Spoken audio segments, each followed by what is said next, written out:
What is going on, guys? Welcome back to another episode of the Speaking Sessions podcast. We've got a familiar face here, Steve Gamlin. I'm not even going to give an introduction to this guy because he is just an incredible speaker.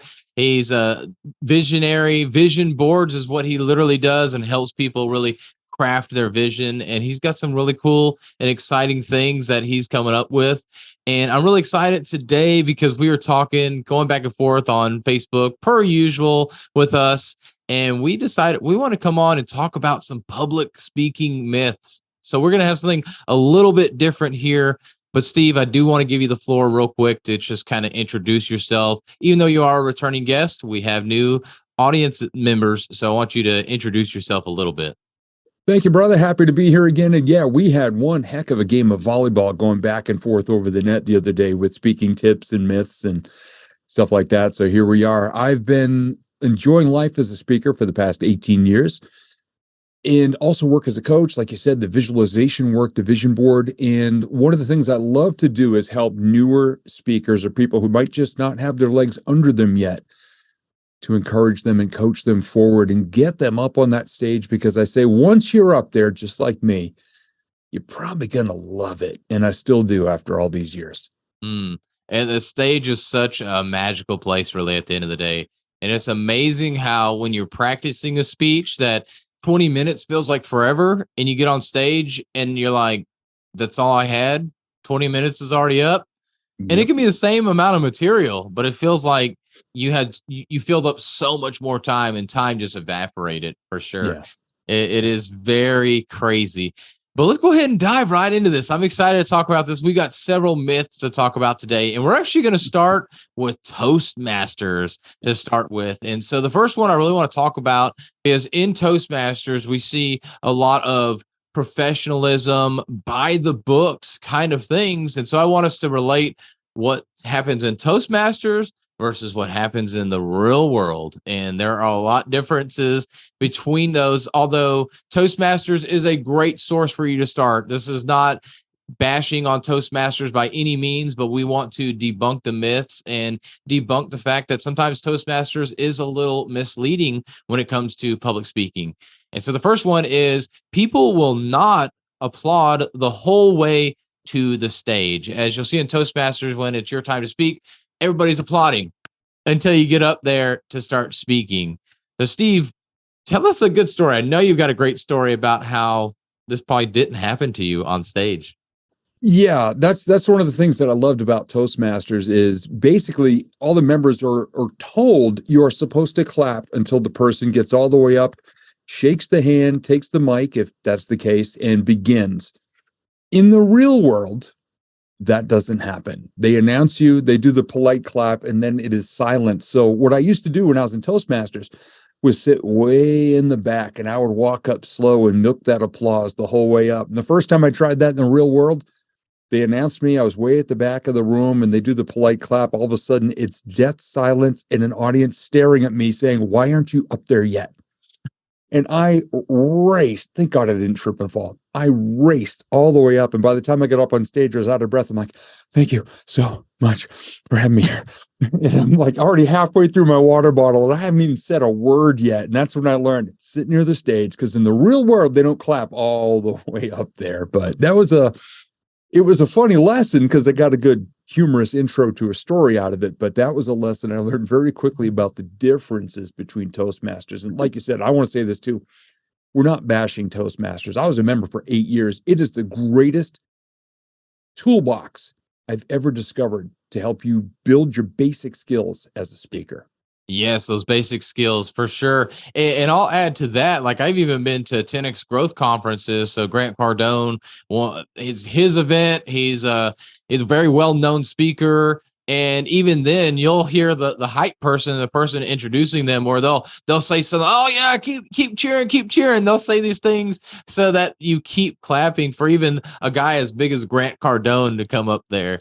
Yep. So there's definitely, doesn't matter if you're a small player in the speaking space or you're a big player like Grant Cardone, most people will not clap for you. So just keep that in mind, that you want to make sure you go ahead and get up there. You're right there at the stage. Yeah. And the next one is be careful of the nitpickers who say this is what the book says. And so first of all, what do we mean by the book? And then let's go into those nitpickers. Yeah, the Toastmasters manual, the very first one, it's called the Competent Communicator Manual, and there are 10 basic speeches in there. And it's I won't say it's kind of like speaker Mad Libs, but it kind of is in a way. It's the very basic structures of how to use your voice, your face, your gestures, your tone, your speed, your everything. Too many people, especially if they're new, if they are evaluating a speaker, now they don't know how experienced the speaker is, but what they do is they look at the questions and evaluation points. And even if you've advanced a bit as a speaker, and I'm not saying this to pat myself on the back, but I was very comfortable up there by the time my second year in. And there would be people who were brand new says, oh, but the book says this. Oh, but the book says that.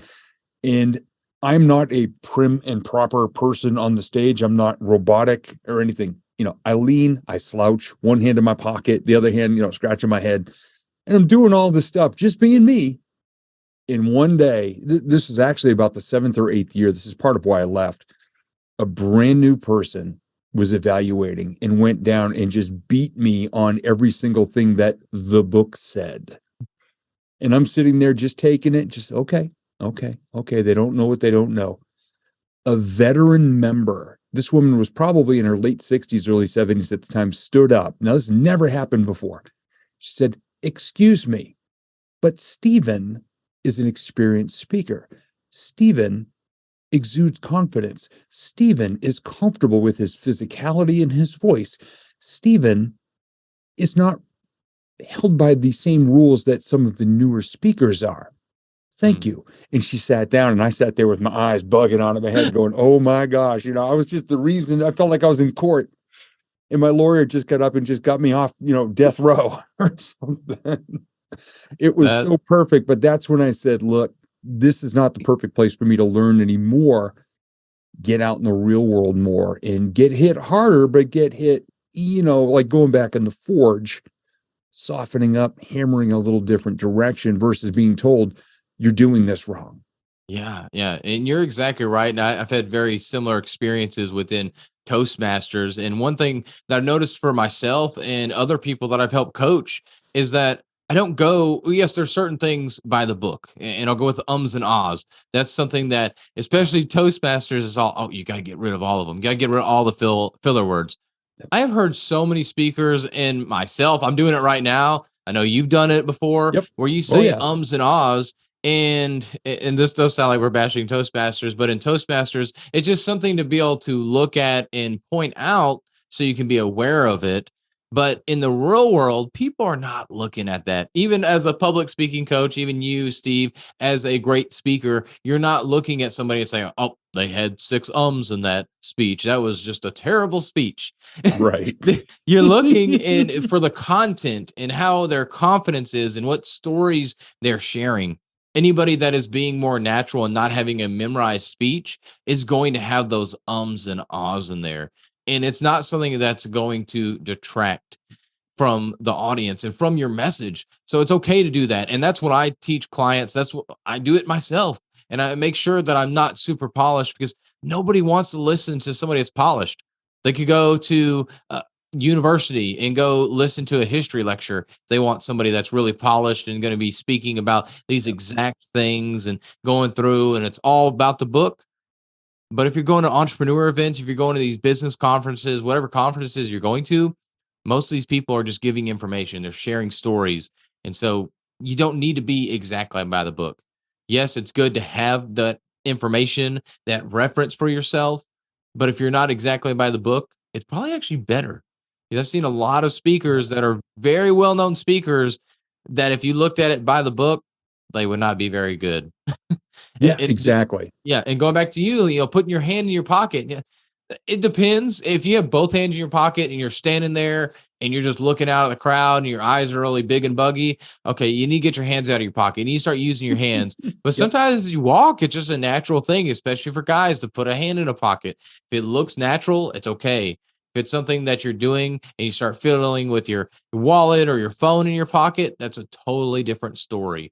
So if you're using it for nerves, it's one thing. But if you're using it as far as expressing yourself or just in a natural, casual sense, then it's okay. So it really just there's a lot of gray area to it. So that's just definitely another myth that we need to realize is that it's not all by the book. The book is great. It's there for reference, but it's not there for you to do literally everything from. Exactly. Yeah. And then the last one from the Toastmasters aspect is to say thank you to those who invited or hired you to be there. Yeah, most definitely. And that is something I prefer to do when I get announced up on stage and also when I leave the stage. You know, thank you all so much for being here today. I truly enjoyed this experience. And I want to thank this person for bringing me in. I used to say thank you at the end of all my speeches at Toastmasters. And there were one or two members when it came around for evaluation, they would always say the same thing. No, no, no. It is we who should be thanking you. And I go, no. When somebody's in the real world handing you a nice big check for speaking, they like to be thanked. And you don't have to go overboard. You don't have to gush over people. But I'm just a person who's rooted deeply in gratitude and appreciation. So wherever I am, I always prefer to thank the people who made it possible. Thank the audience for being part of the journey that day and for inviting you into their experience. I mean, I love to throw out the thanks at the end. It's a feel-good thing for me, but I also know it's appreciated. Yeah. Yeah. And I'll agree with that for the end. I think at the beginning, that's something that you shouldn't do, in my opinion. And we may differ here a little bit, but I think if you thank the audience at the beginning, hey, thank you for being here, all this stuff, it really, it dilutes your start, and you need to have a good, solid start to get the audience engaged and interested in you. And plus, the second thing, if you're thanking them at the beginning, that probably means you're a little nervous and you want to make sure you go out there with confidence. So I personally don't like to do at the beginning. I do like to do at the end, like you, to thank the audience for being there and listening, thanking, of course, the host that had me come in and to paid me to speak or whatever the opportunity looked like there. I do like to do that at the end, though, because that is an important thing. You want to make sure that you give them that gratitude, give the audience the gratitude for listening to you as well. And you're right. It's the audience isn't there. Well, I shouldn't say they aren't there, because some may be there for you, but that audience didn't come only for you. So you should still thank them, unlike in Toastmasters, where they do typically thank you for the speech. Yeah. And I should clarify, I don't thank the audience at the beginning. I thank whoever introduced me and then whoever paid for me to be there. Yeah. But and there are times where I'll just say, hey, look, how many of you came here today because you want to be enlightened? And a couple of hands go up and said, how many of you are here because somebody who outranks you told you had to come listen to me? And you see the hand, and I put my hand up for that. I'm like, I'll put my hand up first because some of you might not want to be seen right now. But and that's, again, opening with humor. But yeah, I should have clarified. I don't thank the audience up front. It's at the tail end. Yeah. Gotcha. Yeah. And I think that's appropriate. Where it's appropriate at, it just depends kind of how you're introduced. If you're introduced by an MC, maybe not, you're kind of going right into it because that's kind of how you're introduced. Like, go ahead and go. But yeah, if you're going up there and the host kind of introduces you, and then hands you the mic, that I could see that being that way for sure. So but yeah, so all right, we're gonna go on to the regular stuff now. We're not going into Toastmasters anymore. We're going into the real world completely. We're getting away from the book. Yeah. But our next myth here is, steal anyone's material and steal their style, their material, everything. Make sure that you do that in order to be a great public speaker.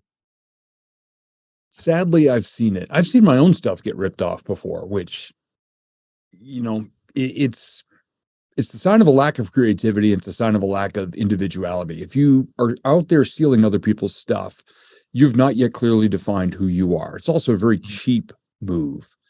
And we see it on social media with people stealing quotes and memes and stuff like that and giving their own attribution. But the most extreme example, not necessarily the material, but somebody copied the style of another speaker. And this happened to a dear friend of mine. Gentleman she had worked with years prior. They were in the real estate industry. He kind of went off on his own and then became a speaker and then became a coach of people in the industry. Invited her up to an event, the very first event he was throwing for himself. And she said, he's a really nice guy. I really want to support him. She drove 3.5 hours with a car full of people to go support him. And within 15 minutes, he had emptied half the room and about 90% of the women had left.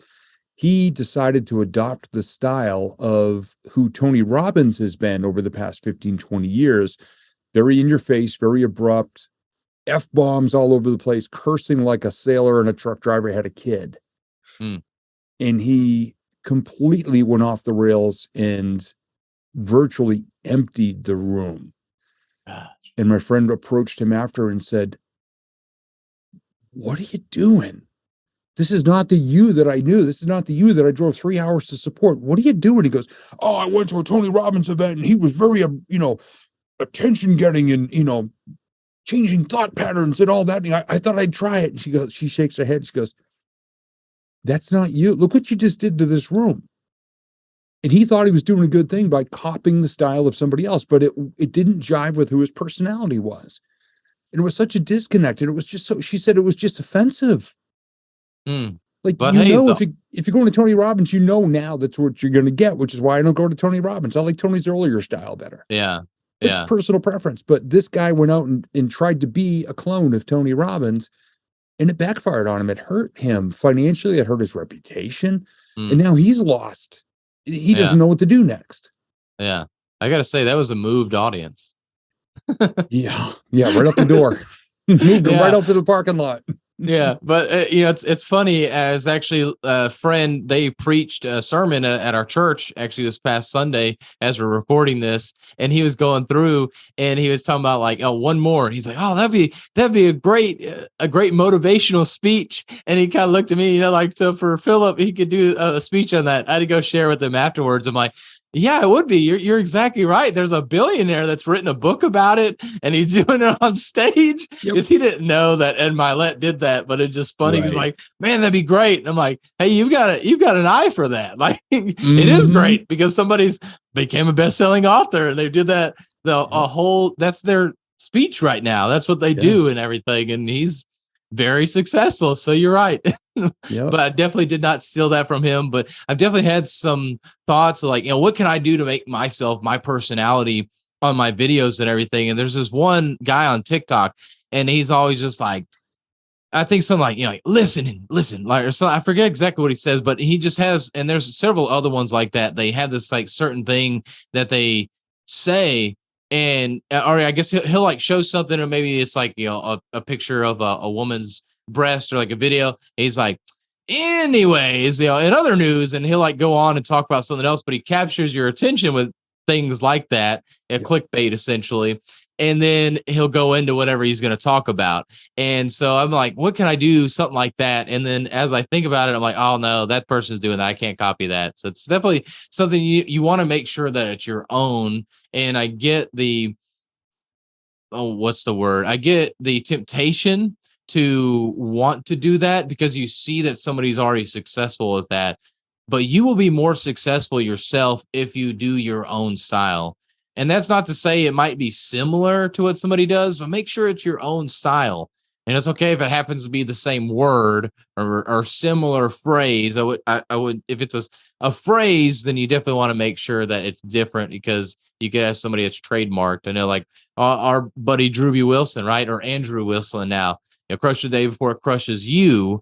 Yep. If I started using that, well, he's got a trademark on it. I would get, I would get fined or something. So make sure that you're using phrases that are yours or not trademarked and everything. Yeah. And so that's, definitely a great myth for us to bust right there.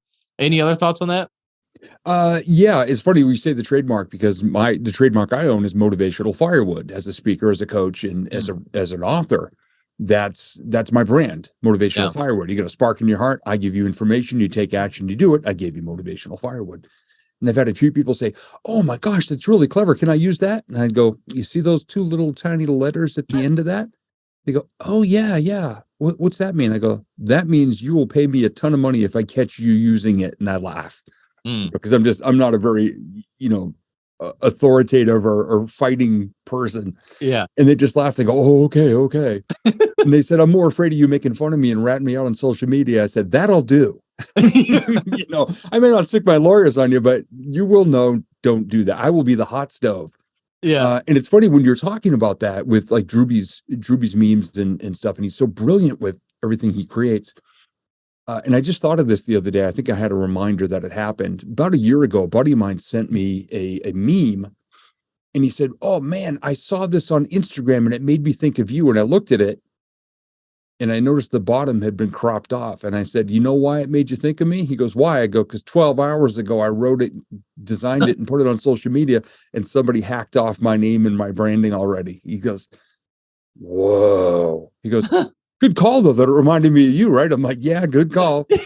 So as a speaker, as a writer, and what you and I do, the way we craft and say when we're speaking live, when we're writing, when we're doing Facebook Lives, when we're having conversations like this, when you can dial in your voice to be the same in written, in your head, and what comes out of your mouth, so that your sound, your vibe, your style is so unique that people recognize it, you're onto something. Honor that, stay in that voice. Don't try to be Shakespearean. Don't try to be Tony Robbins. Don't try to be Jack Canfield. Don't try to be anyone else. Just be yourself. And the stronger you get, it's like going to the gym and building muscles. The stronger you get with it, oh man, you become iconic in a way. You become known for that. And I always joke, I'll go, look, Shakespeare, Plato and Aristotle were philosophical. Shakespeare could be comedic or tragic. And I write things like, don't let people fart in your elevator. It's common sense stuff, got a little flair for the humor in it, but it's got a powerful message if you sit there and think about it. That's how I deliver everything. And that works for me. Yeah. Yeah. And you really have to step into that too. I mean, you spent 8 years in Toastmasters, and I'm sure a lot of that was you trying to build up your confidence, build up your skill set. Well, I guess 2 years in, but you're still trying to build up that skill set and build up who Steve Gamlin is today and everything. So it just continues to come over time, just like a business, just like anything. You need to continue to put the action and effort behind it and continue to craft who you are, not try and craft something and make yourself into that. You need to craft yourself for sure. So let's go on to the next myth here. And it's, do not think you can get up there and wing it with great results. Oh, this one makes me crazy because I know, and you know some of these people too, and I'm not going to put their names out there. I know people who say, I have no idea what I'm going to go up there and say. I'm just going to get up there and something will come to me. There's a danger in that, not for them, not for you, and not for me. We can do that. But here's the thing.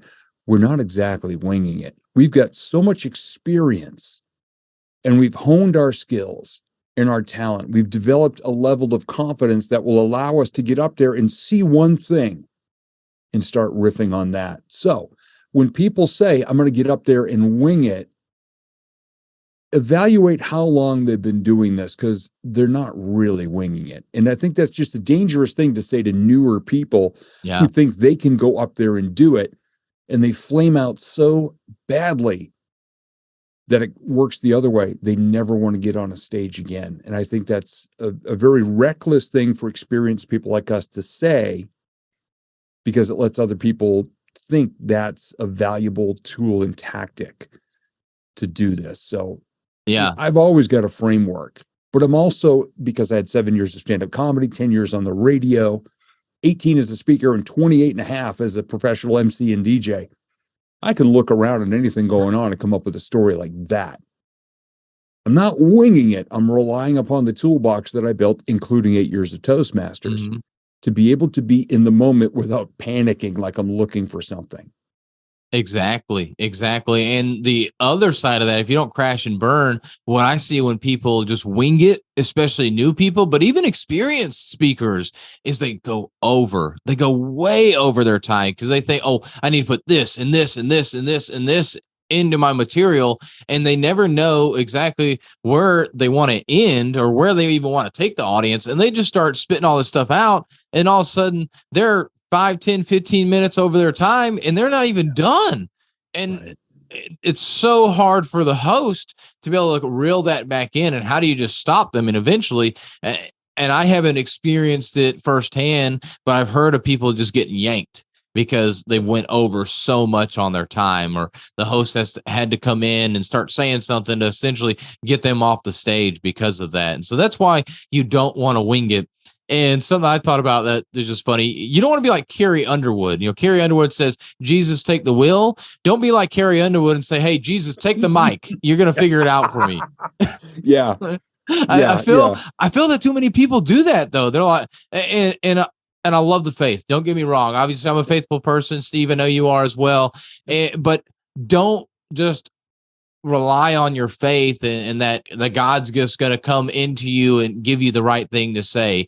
Yeah. I do believe there are times where that does happen. There's certain things that just come up and it is from God, but you still need to have something. And I think that really just comes back to you being prepared, but in the moment, something just kind of hits your heart. And I think that's good that people use their faith when they say that, not that it's, oh yeah, that's something I thought of, that, that came from me, that they give that to God. But oftentimes it's like they just solely rely on like God's just going to give it to you. It's like going up to run a marathon. You never train. You said, hey, God's got me. Mm-hmm. Sorry, God doesn't care about your marathon. If you're preaching a sermon, that's going to be a little bit different. God will care about you preaching that sermon. But if you're going up there doing a motivational speech, he doesn't care about that. Yeah. Oh, believe me, I've had some moments on stage where, and a couple of them have turned into some of the most incredible moments. But there have been a few times up there where, in my head, I finished one thought and all of a sudden that synaptic gap turns into the Grand Canyon. And I'm just looking around, I'm making eye contact, sweeping around and back, and still can't remember what I'm going to say. And in my head, I'm like, God, give me something. And then I listen in my head, I go, and I'm on hold. Okay, it's up to me. Let me, let me figure something out. God's got something more important to do right now than Steve, who forgot his next clever transition into something else. But, a couple of those moments have actually turned into some of what are now the most incredible, powerful lessons and stories that I share on stage, because I went into a panic. And then I remembered this one thing. And I hope anybody who ever has those moments on stage remembers this. The audience does not know what you're supposed to say next. So whatever comes out of your mouth, they assume is correct and was supposed to be there. So don't panic, because none of them are holding the script either. Just go with whatever you can remember. Double back if you need to, but don't bash yourself on stage. Don't call yourself an idiot. Done that too. Just keep going with something. Yeah, exactly. Just keep going. Yeah. And I'm guilty of that. Where I'm like, oh man, hold on. Let me go back here real quick. I forgot this point. Let me make this point up and share it with you. Unless if it's detrimental to the storyline or what exactly you're sharing, don't worry about going back. That's different if maybe you're in a business setting, you're actually trying to share this information that it has to be shared because it's vital. Again, it has to be vital information for you need to go back to say, hey, I forgot this. Let me go back and reference this. But just like Steve said, you go in there and just put it in. It doesn't have to be in the sequential order that you practiced it in. You can put it at the end. It's okay. Your audience has no clue. They don't have your script. Heck, we're talking about winging it. You don't even have a script. So what are you worried about? Just plug into flow. There's always flow. Yeah. We just might not be looking at the right side of the fridge to get some when we need it, but there's always flow. And the greatest one ever, I mean, literally forgot what I was going to say. And it was not a deep room, but it was a wide room. And I started at one side and I scanned all the way across, making eye contact, because I just ended with something important. Could not remember what I was supposed to say next. I kind of look over my shoulder at the screen. I'm like, that provides zero clue at all. And I don't want to hit the next slide and go, oh yeah, and then do that, because that's weak. So I went all the way across and all the way back, could not remember. I grabbed a chair, spun it around, sat on it backwards with my elbows on the top, and I said, y'all mind if I take a second and explain why I became a speaker? And they were like, yeah. They thought it was part of it. And it was about a friend of mine who believed in me when I didn't, got me to follow my dream. He died 3 weeks after I achieved my dream, in the importance of having people who believe in you and listening to them when you don't believe in yourself. I made a whole audience of people cry. That's another big important lesson. Never leave people sad. Yeah. But because I had that gap, because I froze, because I didn't know what I was supposed to say next, another story fell out and it turned into one of the most remembered and requested stories of And it everything is that we an share today. amazing story. I love that story. And you Yeah. should, and Steve shared that on the last episode that he was on. So go back and watch it if you want to hear that whole story. But Steve, I want to go over here to another myth, and that is experienced speakers don't feel nervous. I get asked that all the time because somebody recently said, I'm intimidated to follow you on stage. And I said, why? And she said, you're so confident. And I said, okay, I'm going to peel back the curtain here. My confidence can barely drive a car and it can't buy a beer yet. And she says, don't you ever get nervous? And I said, yeah. Well, I only get nervous every time. Yeah. Now, my nerves may not be the same as your nerves, which may not be the same as anyone else's nerves. My nerves are, will I get the big laugh that I need in the first 90 seconds? Because I have a lot of humor in what I share. And I want to make sure that I've got a good, energetic connection with the audience in the first 90 seconds. And then when I do, we're off and running. If I don't, I've got some fail safes and some fallbacks, recovery lines to get there. So I've got a very good batting average, but that's the part that I get nervous for. And same here. I get nervous. It's funny because being the speaking coach, oh, you shouldn't be nervous. You're the one that's teaching everybody. You should be great at it. But honestly, that's what makes me more nervous because I am the speaking coach. So everybody's expecting me to be great. Right. And okay, if I don't do well, then everybody's going to judge me, which then I get in my own head and I start coaching myself. People aren't judging you. Nobody knows. They're not expecting you to be that great. They don't expect you to be perfect. So here I am like coaching myself, but I get nervous every time. And it's always getting up there on stage. And so what I always do for myself is one, try and build myself up, of course, but two, know exactly what those first couple lines are that I'm going to say. Is it a joke? Is it a question? However, I'm going to start and engage with that audience. I know what I'm going to say first and have that, if you will, scripted. And then everything else is something that comes from the heart. And it's things that I've thought about and the stories that I'm going to share. Those first couple of sentences are always kind of scripted for me. And I know exactly what I'm going to say to help get over those nerves. Yeah. One thing that helps me as well is it's especially great if, my name can be on the sign or whatever, but if there's not a picture of me as one of the speakers, and I never wear a name tag at events, I'll take the name tag off. I'll just go network with people and just get a feel for the day, the company, the association, the theme, whatever might be going on. I'll just get a vibe. Sometimes I'll start with one of those things. Hey, I just learned something amazing about you. I had a conversation over there. I'm not going to say the person's name, but boom, boom, boom. And hey, I'm really happy to be a part of this. And now you've created a bond with them that's very real. It's not just, hey, it's great to be here. Then try the coffee. I've literally heard people during my first pause whisper very loudly, holy crap, that guy was the speaker. And it makes everyone on that part of the room laugh. I'm like, okay, in case any of you over there didn't hear that, someone in this area just whispered very loudly when they realized I was the speaker they'd been speaking to prior to the event. So, you're in great company and I'm happy to be here. Let's rock this hour. Let's have some fun. But it's a great connection because, we all know, hey, it's great to be here. How's everybody today? And all those kind of tired lines when you actually say something that you learned about them in the last 15 minutes, it shows that you care. Yeah. My favorite was morning. Hey, I said morning. Oh, really? My gosh. Come on.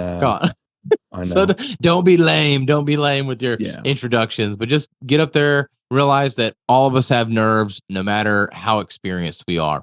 Yeah. Well, let's get on to this next myth. Only extroverts make good speakers.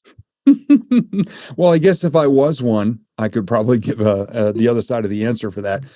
I spent the majority of my 10-year radio career in the first decade of my speaking career trying to be an extrovert because I thought that's what I was supposed to be. And essentially what I was a dancing monkey for other people. I was trying to be the life of the party, trying to be loud, trying to be out there, trying to be outspoken, trying to be this Tasmanian devil of energy and all that. And you know what? It didn't fit.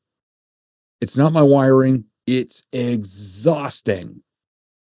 And I finally realized at at most extreme, I'm an ambivert, which I believe is kind of in the middle of the two, but I'm mainly an extrovert, and I'm great with that now. Mhm. You know, it took me a while to be comfortable in that because I thought that's not what I was supposed to be. Yeah. So I kind of felt like a Jekyll and Hyde for a while, but now I'm just me. And Yeah. I don't say yes to being that crazy over the top person anymore. People say, Steve, we need this. I'm like, yeah, that's not me. It Yeah. took me years to be able to say that.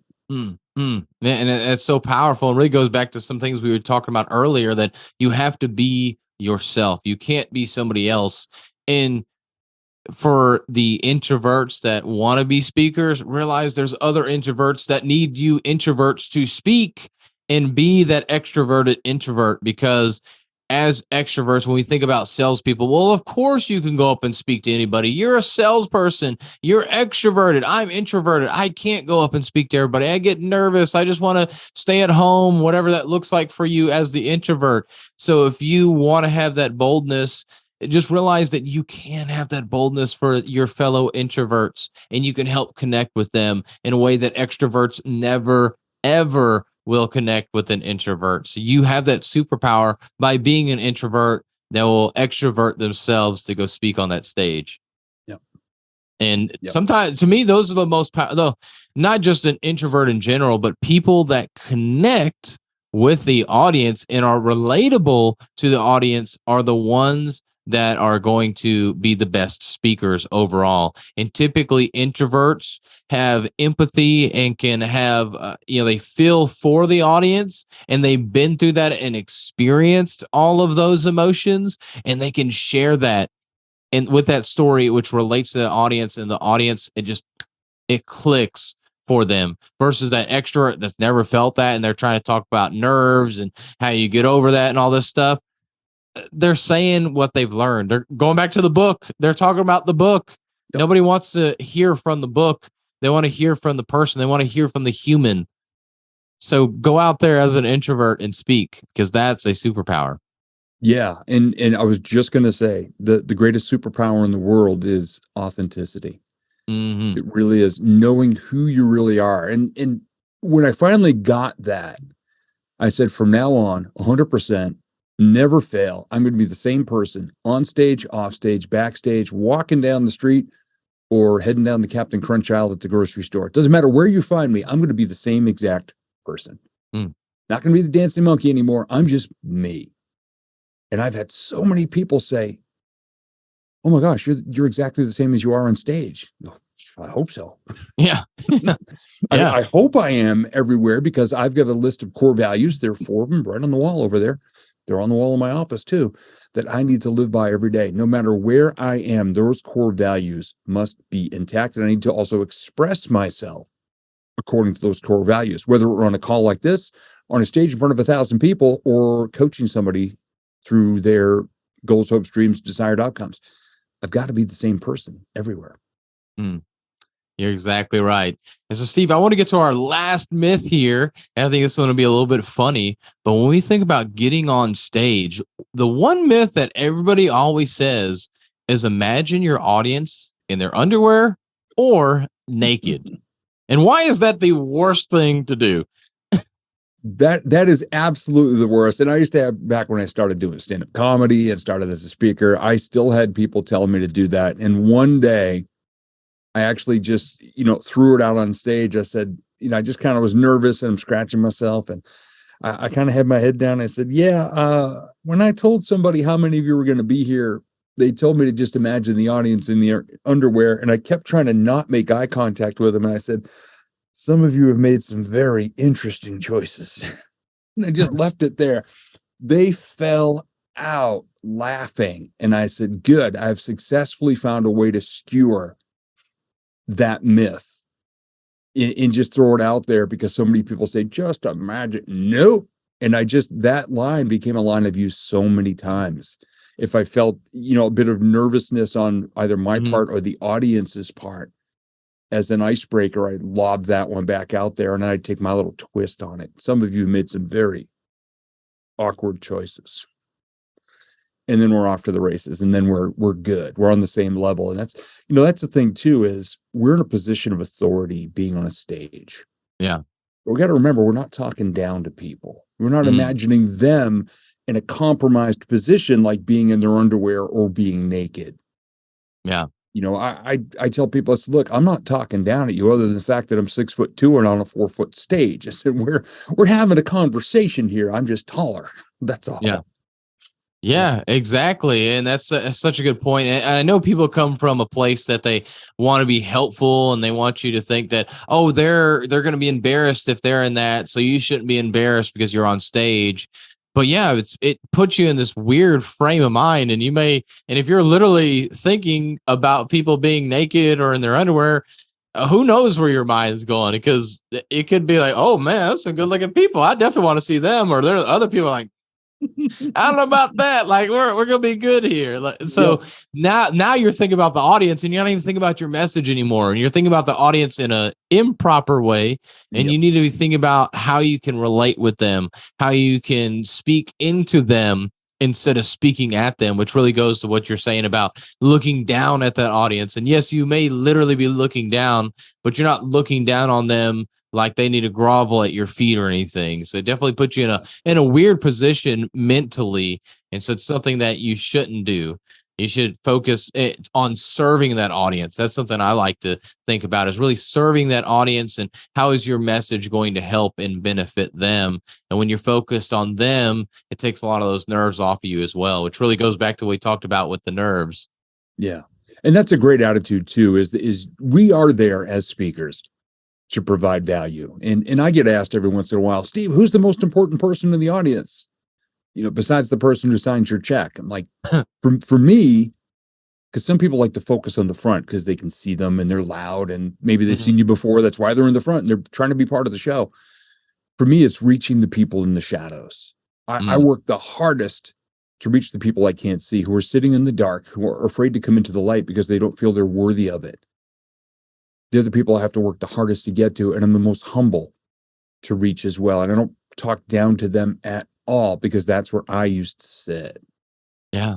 I won't even say years. For decades of my life, that's all I felt worthy of, was the shadow. So now I have a responsibility to provide as much value as possible to bring them into the light of their own potential with something that I share. So I take this as funny as I try to be on stage and weave humor into everything, I take it very seriously, as we all should.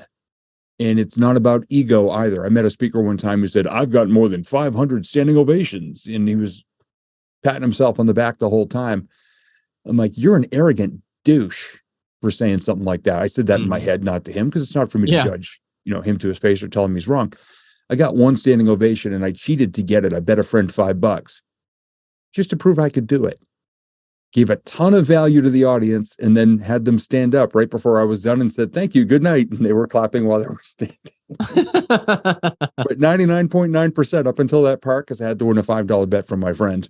Yeah. Poured value. And and I like that you mentioned that. I like that you mentioned that person in the shadows, because I think that's such an important thing. And those are the people that are trying to invest in themselves, that aren't at that space where those people in that front row, they already have the money. They already can invest in themselves. They've already been investing in themselves. But those people in the back that are just finally getting in the room, those are the people that truly need that help. Now, everybody needs help in some way, shape, or form, but those people truly need that help, and they're dying for that help. And that's what I really don't like about some of these bigger stages, that you get speakers that come up there and they just pitch the whole time. So you spend $1,000 just go to the event, and now you're talking about another 3, 4, 10 grand easy to spend on all the programs that are being pitched from stage. And I get it. You've got to make money, and that is a great way to make money from stage, because you have an audience that's there to learn, and it's a very specific audience. But if that's the only thing that you're focused on, is how am I going to sell and maximize the sales, that's to me a pretty poor place to be as a speaker. Yeah, I do my best to avoid those. Yeah. I prefer, even when people say, oh, Steve, you can pitch your stuff, I'll wait till the very end and say, look, I hope you got a bunch of value out of this. If you feel you need more or you'd like to deepen our connection, I do have programs available. Please see me afterward over at this area. Please don't come out, though, if there's another speaker on stage, because I don't want to take away their audience. So just Yeah. catch me during one of the breaks. That's all. That a lot of times that's about as much as I'll say. Yeah. Yeah. Because I'm not, I need to make money like everybody else, and I don't get paid for every appearance. Some days it's all on whatever sales you can drum up. But my overriding, my wiring and my why make me deliver content and make connection and leave them in a better place than I found them, without wondering, there's the pitch. Exactly. I never want to be one of those speakers, because I've paid way too much money to see way too many of them. Oh, I agree. I've been in the same spot there, and it's definitely put a bad and sour taste in my mouth for sure. And I know you're not one of those speakers, but Steve, this has been awesome having you on, coming and talking about myths and everything, changing it up just a little bit. It's a great thing to do every once in a while, is go change it up, even though we talk about don't change it up, be yourself. But still, this has been awesome. And I hope you, the audience, got a ton of value out of this. You definitely need to go follow Steve. So Steve, tell us where people can follow you at to get to know you more. You can find me on social media and all the major channels, and my website is stevegamlin.com, GAMLIN. Awesome. Well, Steve, thanks again for coming on for part 2. I'm sure we're going to have many more parts to come. There's plenty of things we can talk about, more volleyballs to hit over the net. So I'm excited for you to come on once again, but thanks for coming on to bust some public speaking myths. This was a blast. Thanks so much.